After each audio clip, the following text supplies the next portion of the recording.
Hola, mucho gusto. Hoy, en nuestro primer conversatorio de la Fundación Luis Polanco, tenemos un invitado especial, el doctor Vicente Camus Jaros, médico cirujano, residente de fisiatría de la Universidad de Chile. Panista y conductor, Julio Ibarra, su servidor, director ejecutivo de la Fundación Luis Polanco. El tema que vamos a tratar hoy, síndrome post-cuidados intensivos. Estimado doctor, junto con dar la bienvenida en nombre de la Fundación Luis Polanco, quiero agradecer su interés en hacer llegar a la comunidad una información tan relevante como la que vamos a conversar el día de hoy. Y justamente viene a fortalecer la comprensión de los vecinos ante la presencia del síndrome post-UCI en el contexto que nos significa el COVID-19. Es probable que muchas personas estimen que con más ventiladores mecánicos su sobrevivencia a un eventual coronavirus estaría asegurada. Es más, es lógico que muchas personas piensen también que en caso de crisis, al conseguir una UCI es suficiente. Y si bien eso puede salvar vidas, para muchos es desconocido el número de efectos secundarios que puede afectar a quienes intubados. Tenemos que hablar de las secuelas y los efectos secundarios y la rehabilitación.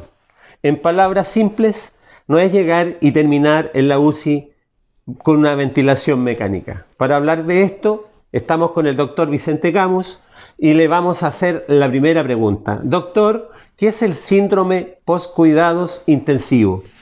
El síndrome post-UCI, o como su sigla en inglés lo dice, el PICS, fue un término creado el año 2010 para referirse al conjunto de secuelas y complicaciones que enfrenta un paciente y su familia al permanecer en una unidad de paciente crítico, una UCI. Y todos estos cambios pueden permanecer hasta 5 años posalta si no se hace un manejo oportuno. ¿Qué tipo de secuelas puede experimentar un paciente en la recuperación? Hay muchas secuelas, pero podemos agruparlas en físicas, psicológicas, cognitivas, laborales y familiares. Y estas 5 engloban lo que es la funcionalidad del paciente, lo que puede hacer y lo que no.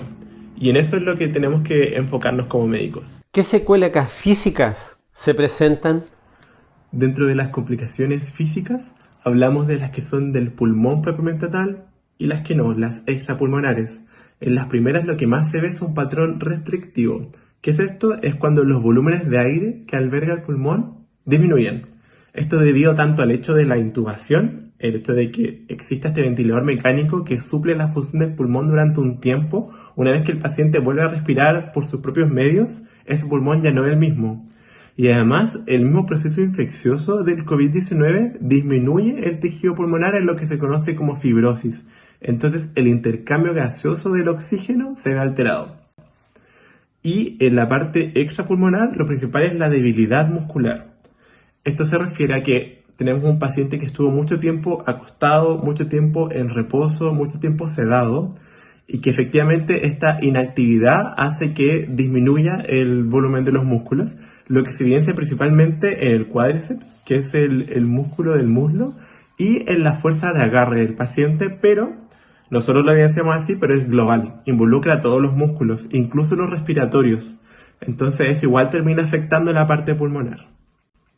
Dentro de la otra parte de las complicaciones también tenemos las retracciones articulares, que podemos pensarlo, por ejemplo, nosotros hemos realizado elongaciones en nuestra casa haciendo deporte y muchas veces pasa que si uno está mucho tiempo sin hacerlas, uno termina siendo más corto, se pone más rígido, ¿cierto?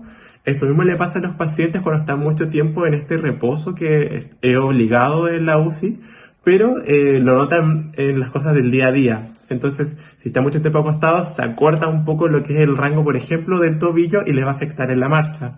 Se puede acortar el rango de las muñecas, de los codos, y eso también les va a afectar a la hora de lavarse los dientes cuando ya estén en su casa, cuando tengan que comer, etc.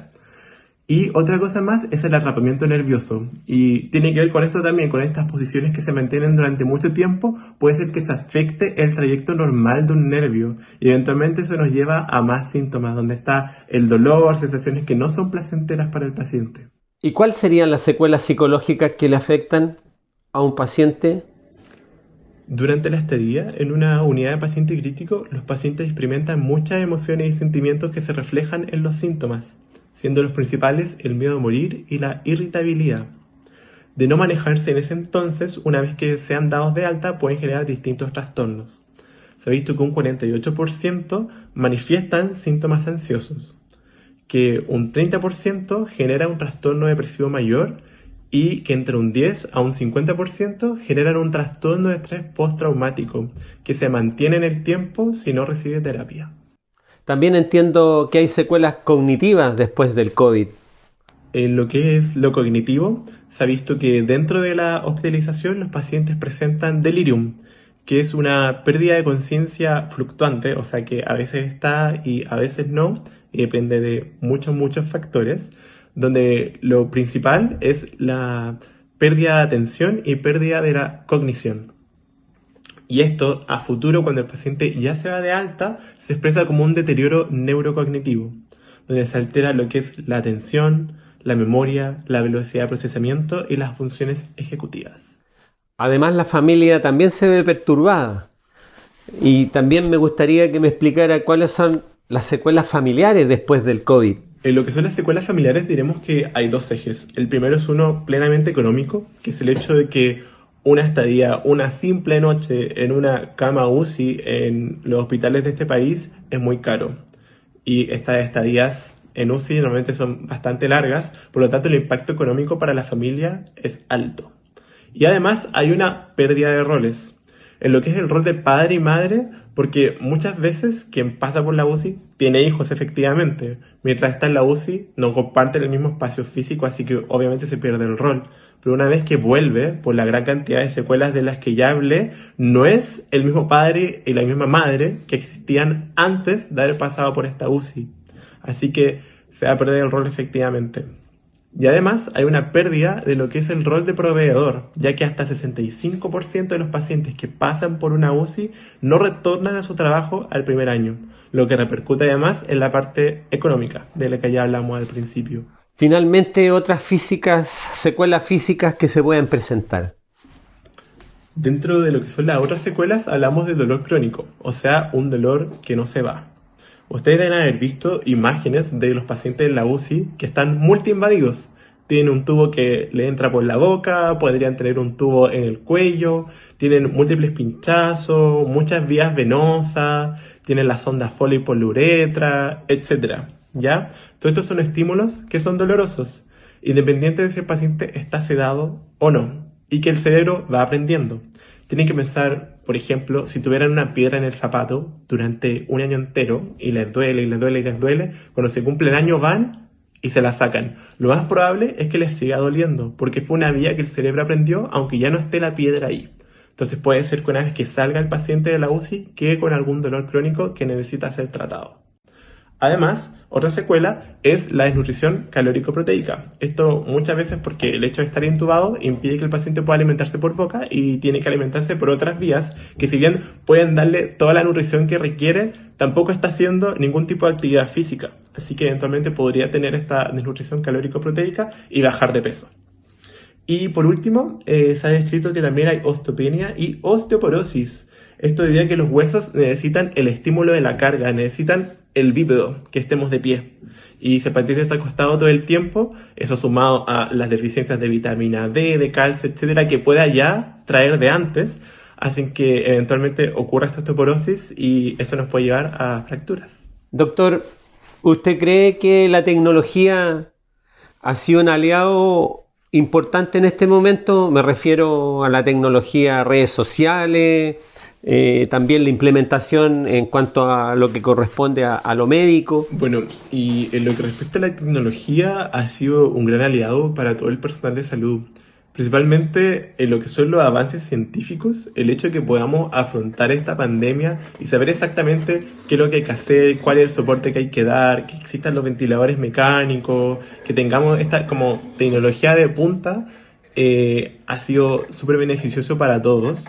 Y además el hecho de que existan las redes sociales, que esté la información dispuesta para la gente, que si uno quiere informarse sobre el COVID-19, sobre lo que son las complicaciones, sobre cómo prevenirlo, etcétera, está todo en internet, está todo al alcance de la mano, son 2 taps en el celular y uno puede encontrar lo que necesita. Así que, bien, la tecnología ha sido clave.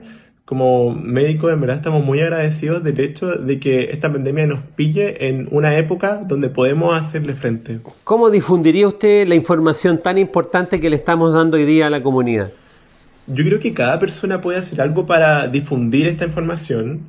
Existe lo que son dentro de la parte visual, las infografías. Uno tiene su red social de preferencia, tenemos Facebook, Instagram, Twitter, etcétera, donde uno puede escribir la información, uno puede subir una infografía, uno puede publicar imágenes, videos, etcétera, y el material se está haciendo. Recomiendo mucho el material de la SOCHIMI, la Sociedad Chilena de Medicina Intensiva, que tiene súper detallado todo lo que hay que saber sobre COVID-19, si uno es personal de la salud o no.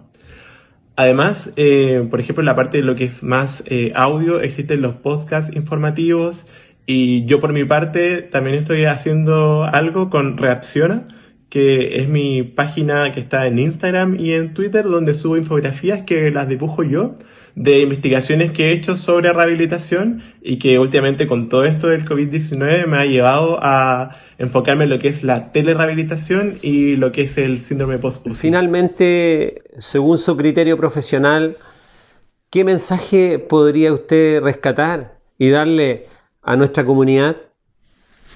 Como mensaje final, más que nada, crear conciencia social, entender que la prevención es lo más importante y también apreciar a los nuestros, como unirnos como familia, tener en cuenta que cuando yo estoy haciendo la cuarentena y estoy previniendo, también lo hago por el otro. Eso más que nada. Muchas gracias.